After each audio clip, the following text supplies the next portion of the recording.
আসসালামু আলাইকুম, সবাই কেমন আছেন? আশা করি সবাই অনেক ভালো আছেন। আজকে সকাল থেকেই ব্লগটা শুরু করলাম, বড় একটা ব্লগ দিচ্ছি আজকে। তো প্রথমে সকালের জন্য নাস্তা বানাবো সবার জন্য। তো এখানে আলু ভাজি করব, আলু ভাজির জন্য পেঁয়াজ ভেজে তারপরে এখন আলুটাকে দিয়ে দিব হলুদ লবণ দিয়ে। আর এই পাশের চুলায় হচ্ছে রুটি বানাবো, রুটির জন্য পানি বসিয়েছি। এই যে এখানে আলু ভাজির জন্য লবণ এবং হলুদ দিয়ে দিচ্ছি।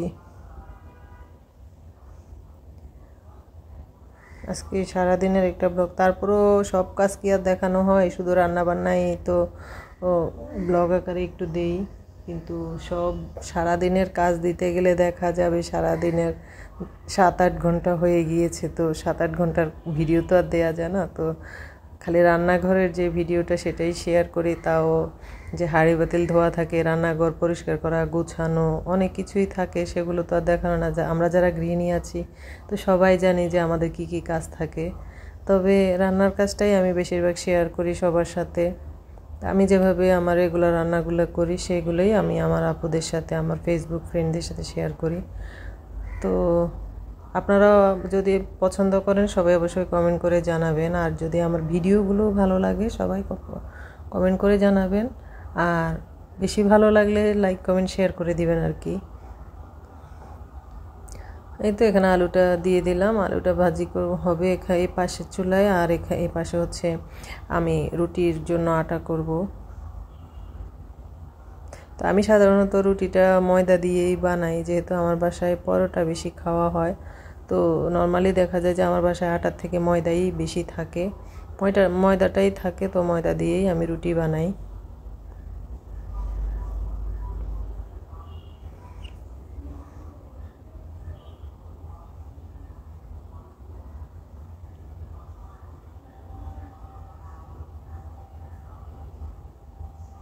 এই তো এখন এখানে হচ্ছে আমার রুটির পানিটা ফুটতে শুরু করেছে। তো এখন আমি হচ্ছে লবণ দিব।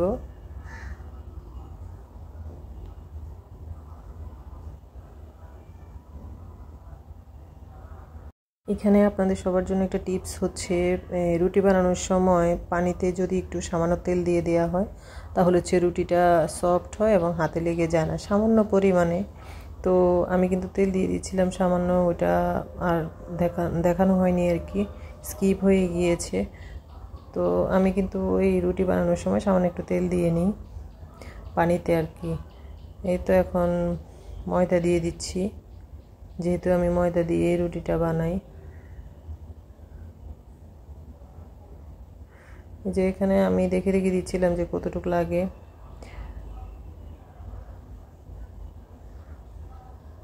আর রুটির আটাটা যদি নরম করে বানানো হয় রুটিগুলো নরম হয়, আর যদি আটাটা একটু শক্ত হয়ে যায় তো তখন দেখা যায় যে রুটিগুলোও শক্ত শক্ত হয়।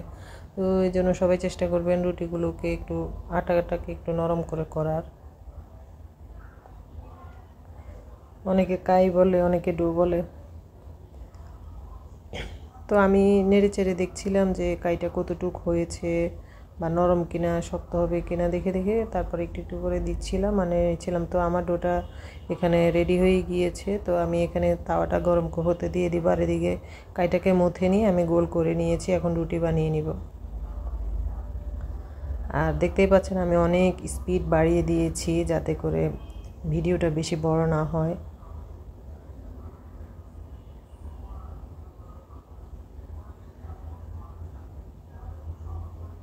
সকালবেলা আমার অনেক তাড়া থাকে, আমার হাজব্যান্ড অফিসে যায়, তারপরে আমার বাচ্চাদের কোচিং থাকে। তো দেখা যায় যে অনেক তাড়াহুড়ো করে নাস্তা সবাইকে একজনকে দিয়ে আরেকজনের জন্য রেডি করতে হয়, এরকম করতে হয়। তো একসাথে দেখা যায় সব রুটি বানানো হয় না, একজনকে দিয়ে তারপর আরেকজনের জন্য এরকম করে করে আমাকে সবাইকে বিদায় করতে হয়। ছেলেকে তো সাথে নিয়ে যেতে হয়, অনেক সময় নিজে খেয়ে তারপরে ছেলেকে খাইয়ে তারপরে সাথে নিয়ে যাই। তো দেখা যায় যে বেশিরভাগ সময় আমার অনেক তাড়াহুড়া করতে হয়, নাস্তা বানানোর সেই ভিডিওগুলো বেশিরভাগই শেয়ার করা হয় না। আর আমার বাসায় বেশিরভাগ পরোটা খাওয়া হয়। এই তো আমার রুটি বানানো কিন্তু কমপ্লিট হয়ে গিয়েছে, কারণ হলো সব রুটি বানানো দেখাতে গেলে তো ভিডিও অবশ্যই লং হয়ে যাবে, সেজন্য আমি সবগুলো রুটি বেলা দেখালাম না, রুটি বানানো কিন্তু আমার কমপ্লিট। এই যে আমার রুটি বানানো কমপ্লিট, আমি হটপটে নিয়েছি। আর এই যে আলু ভাজি আর রুটি আমার সকালবেলার নাস্তা। আর এদিকে আমি আমার ছেলেকে কোচিংয়ে নিয়ে গিয়েছিলাম, আসার সময় ডিম নিয়ে এসেছি, আর অনেক কিছু নিয়ে এসেছিলাম, সেগুলো আর ভিডিও করে নিই। তো এটার মধ্যে ডিম রাখলে আমার অনেক ভালো লাগে, নিচে দিয়ে ডিম টান দিলে উপর থেকে নিচে যায়। তার এদিকে আমি আম কিনেছিলাম, হিমসাগর আম, তো আমার ছেলের আম অনেক পছন্দ। তো এখানে ল্যাংড়া আমও ছিল, তো সব মিলিয়ে আমগুলো অনেক মিষ্টি ছিল। এরপরে আমি রান্নায় চলে গেলাম। রান্নায় আমার কাঁকরোল ভাজি ছিল, তারপরে বরবটি দিয়ে আলু রান্না করেছি, এরপরে হচ্ছে ঢেঁড়স ভাজি করেছি, ডাল রান্না করেছিলাম। তো এখানে হচ্ছে পাশে চুলায় তরকারির জন্য গরম পানি দিয়ে প্রথমে আমি ভাতটা রান্না করে নিয়েছিলাম, তারপর হচ্ছে এখানে ঢেঁড়সটা ভাজি করে নিচ্ছি। আমার হচ্ছে বেশিরভাগ রাতের বেলা রান্না করা হয়, কারণ সকালবেলা আমার ছেলের কোচিং থাকে, ছোট ছেলে, তো ওর সাথে যেতে হয় ওকে নিয়ে। তো দেখা যায় সকালবেলা নাস্তা করে রান্না করে যাওয়া সম্ভব হয় না, আবার এসেও রান্নার সময় থাকে না, তো আমি রাতের বেলায় বেশিরভাগ রান্নাটা করি। তো এই যে ঢেঁড়স ভাজি হচ্ছে, আর এখানে হচ্ছে আমি ডাল বসিয়ে দিয়েছিলাম। যেহেতু দু রকমের ভাজি, তো দেখা যায় যে আমার হাজব্যান্ড এবং বাচ্চারা ডাল ছাড়া খেতে চায় না। তো এদিকে ডালটা হচ্ছে, আর এখানে ঢেঁড়স ভাজিটা হয়ে গিয়েছে। এখন বরবটির জন্য মাছ ভাজি করে নিচ্ছি। বরবটি দিয়ে আলু দিয়ে কিন্তু অনেক মজা। পাশের চুলায় ডালটা ফুটে উঠেছে। আর একটা টিপস হলো কি, ডালের যেই ফেনা আছে ফুটে ওঠার পরে ওই ফেনাটা ফেলে দিলে ডালটা বেশি মজা হয়। ডালের ফেনা থাকলে দেখা যায় যে ডালটা মজা লাগে না। ডাল ফুটে ওঠার সাথে সাথে যে ফেনাটা হয় ওইটা ফেলে দিলে ডালটা ভালো লাগে খেতে। তো এখানে হচ্ছে মাছগুলো ভাজা হয়ে গিয়েছিল, মাছগুলো তুলে নিলাম। আর এদিকে হচ্ছে আমি বরবটি আলুটা পাতিলে দিয়ে তারপর মাছ ভাজা তেলটা দিয়ে দিলাম। এখানে এখন আদা রসুন বাটা, পেঁয়াজ বাটা, হলুদ লবণ মরিচ দিয়ে দিব, দিয়ে তারপর তরকারিটাকে কষিয়ে নিব আর কি।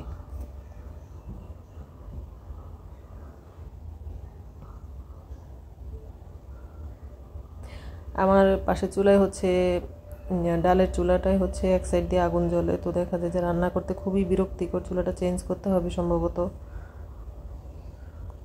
তো এই যে দেখতে পাচ্ছেন আমি কত স্পিড বাড়িয়ে দিয়েছি। তারপরে হচ্ছে এই যে তরকারিটাকে মশলাটাকে ভালো করে মিশিয়ে ঢেকে দিয়েছিলাম, এখন তো ঢাকনা তুলে আবার নেড়ে চেড়ে দিচ্ছি, বারবার নেড়ে দিচ্ছিলাম, বারবার ঢেকে দিচ্ছিলাম। তারপরে যখন আলুটা অর্ধসিদ্ধ হয়ে আসছে, তরকারিটা অর্ধসিদ্ধ হচ্ছে, তখন ঝোল দিয়ে মাছগুলো দিয়ে দিলাম। এই তো আমার রান্না হয়ে গেল বরবটি। এভাবে বরবটি রান্না করে খেয়ে দেখবেন, বরবটি কিন্তু অনেক মজা হয়। আমার বাসায় দেখা যায় বরবটি এভাবে রান্না করে খাওয়া হয়, নাহলে হচ্ছে নুডলসের সাথে খাওয়া হয়, এর বেশি আর কেউ এমনি খেতে চায় না। তো এই যে পাশের চুলার ডালটা সিদ্ধ হয়ে গিয়েছিলো, ডালটাকে আমি নেড়ে চেড়ে ঘুটনি দিয়ে নেড়ে এটাকে ঘুটে নিচ্ছিলাম। এখন হলুদ দিয়ে দিলাম, দিচ্ছি কাঁচামরিচ। এই তো ডালটাকে এখন ফোড়ন দিব শুধুমাত্র পেঁয়াজ দিয়ে। আমি শুধুমাত্র পেঁয়াজ দিয়ে ডালটাকে ফোড়ন দিয়ে দিই, কারণ হলো অনেকে পেঁয়াজ রসুন দেন, আমিও দিই মাঝে মাঝে। তবে আমার হাজব্যান্ডের পেঁয়াজ রসুন দিয়ে ফোড়ন দিলে হচ্ছে ওর ডাল ভালো লাগে না নাকি, তো সেই জন্য তার জন্যই হচ্ছে আমি শুধুমাত্র পেঁয়াজ দিয়ে ফোড়ন দিয়ে ডালটাকে বাগার দিই আর কি। তো এই যে পেঁয়াজটা বেরেস্তা হয়ে গেল, এখন হচ্ছে ডালের মধ্যে দিয়ে দিব আর কি। তো আর এই পাশে চলে হচ্ছে বরবটিটাও প্রায় হয়ে আসছে।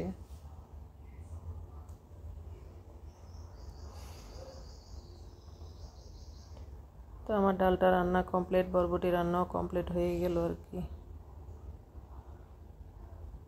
এই যে আর এই পাশে হচ্ছে আমার রান্না করা বেগুন তরকারি ছিল, তো বেগুনটাকে গরম করে নিচ্ছি। আর আমার বরবটিটা রান্না হয়ে গিয়েছে, তো এখন কাঁকরোলটাকে হলুদ লবণ দিয়ে মেখে এখন ফ্রাইং প্যানে হচ্ছে তেল গরম করে আমি এখন কাঁকরোলগুলোকেও ভেজে নিব উল্টে পাল্টে আর কি। এগুলোকে ঢেকে দিব যাতে করে ভালোভাবে সিদ্ধ হয়। এরপর ঢাকনা তুলে আবারও নেড়ে চেড়ে দিব কিছুক্ষণ পর পর।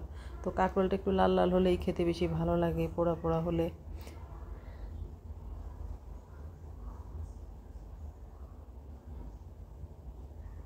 আর পাশের চুলে হচ্ছে আমার ভাত মার ফেলে তারপর হচ্ছে ভাতটাকে চুলায় দিয়ে তারপরে নিচে একটু মাঠটা শুকিয়ে নিয়েছি যাতে করে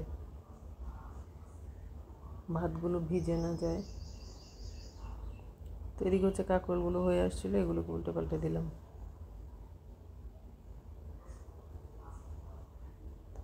এটা আমার যে কাঁকরোলগুলো ভাজা হয়ে গেছে সেগুলোকে তুলে নিচ্ছি। আর পাশে আরও কয়েকটা কাঁচা ছিল হলুদ মাখানো, ওইগুলোকে এখন দিয়ে দিলাম তেলে।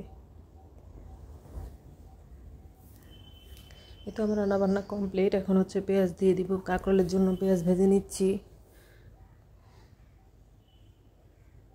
আমার রান্না কেমন লাগলো সবাই অবশ্যই কমেন্ট করে জানাবেন। আজকের মতো এখানে বিদায় নিচ্ছি। আল্লাহ হাফেজ, সবাই ভালো থাকবেন।